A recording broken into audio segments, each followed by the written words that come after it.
हा जी तिरंगा यात्रा याच्यामध्ये सहभाग सर्वांचा झालेला आहे। खऱ्या अर्थानं कराड तालुक्याला स्वातंत्र्याची एक परंपरा आहे।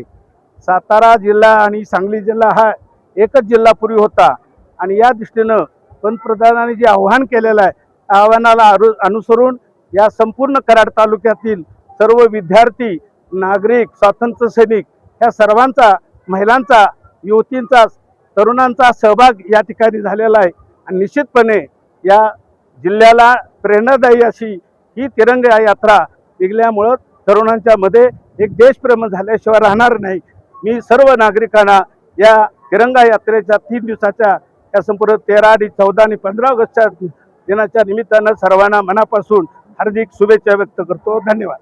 भव्य दिव्य अशी तिरंगा यात्रा मोदी साहेबांच्या संकल्पनेतून राबवण्यात आली।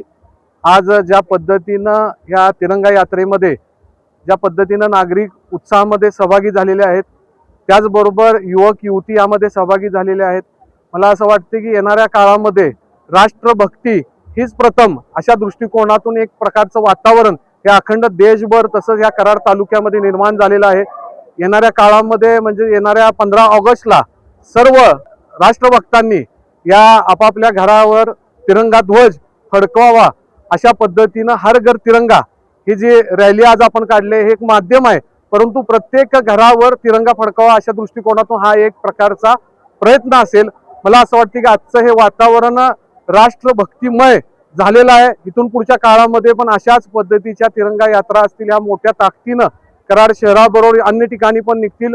राष्ट्रहिताच्या दृष्टिकोनातून हा देश वाटचाल करत आहे, त्यामुळे मला असं वाटतं की येणाऱ्या काळामध्ये सर्व युवक युवती या राष्ट्रभक्तिमय वातावरणात सहभागी होतील।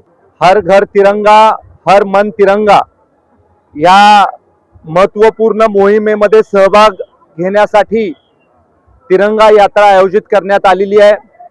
महाराष्ट्रामध्ये ज्या भव्य तिरंगा यात्रा घेण्यात आल्या, देशामध्ये ज्या भव्य तिरंगा यात्रा घेण्यात आल्या त्याच्यामधली एक कराडमध्ये आयोजित करण्यामध्ये प्रशासनाला, नागरिकांना, खेळाडूंना, ज्येष्ठ नागरिकांना, स्वातंत्र्य सैनिकांना आणि राजकीय सामाजिक कार्यकर्त्यांना देखील यश आलं। आपण आज पाहत असाल की अत्यंत भव्य असा सहभाग या तिरंगा यात्रेमध्ये झालेला आहे।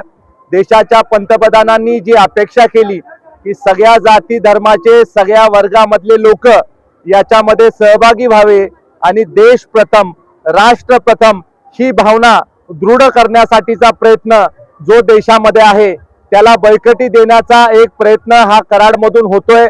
कराड ही स्वातंत्र्य सैनिकांची भूमी आहे। कराडनी नेहमी देशाला एक वेगळा आदर्श देण्याचं काम केलेलं आहे, राज्याला वेगळा आदर्श देण्याचं काम केलेलं आहे आणि मला मनापासून समाधान आहे की कराडमधले सगळे युवक एकत्र येऊन हे एक अत्यंत चांगल्या प्रकारचा उपक्रम आज देशाच्या स्वातंत्र्य दिनाच्या निमित्तानं साजरा करत आहे। मी परत एकदा स्वातंत्र्यता दिनानिमित्त सगळ्यांना खूप खूप शुभेच्छा देतो आणि माझे 2 शब्द संपवतो।